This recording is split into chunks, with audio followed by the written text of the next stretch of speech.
આપણા જે આદિવાસી સમાજના ધરમપુરના દરેક આગેવાનો સરપંચીઓ આવ્યા છે, જયશ્રીબેનજી સહકાર આપવા આવ્યા છે.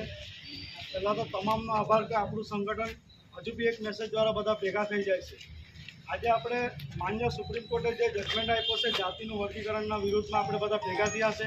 આખું ભારત બંધનું એલાન હતું, એના સમર્થનમાં આપણે બી ધરમપુર બંધનું એલાન આપ્યું હતું અને એમાં તમામ વેપારી વર્ગનો બી આભાર માનીએ કે જેમણે બંધમાં સહકાર આપ્યો.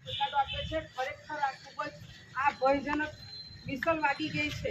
આપણને નથી ખબર પડતી. આપણે બધા ભેગા થયા છે કે ભાઈ આપણે ખાલી આ બંધ કરાવવા માટે નથી ભેગા થયા, પણ આપણા ભવિષ્યમાં આપણા બાળકો આપણને ગાળ નહીં દે તેના માટે ખરેખર જે આદિવાસી નથી આવ્યા તેને બી આપણે બધા મેસેજ પહોંચાડજો કે આપણે આજે કમલેશભાઈ, કલ્પેશભાઈ, સુરેશભાઈ, ધીરજભાઈ આપણે બધા જે ભેગા થયા છે એ માત્ર કંઈ અમારા ને તમારા માટે નથી, તમામ સમાજના આ સમાજ પર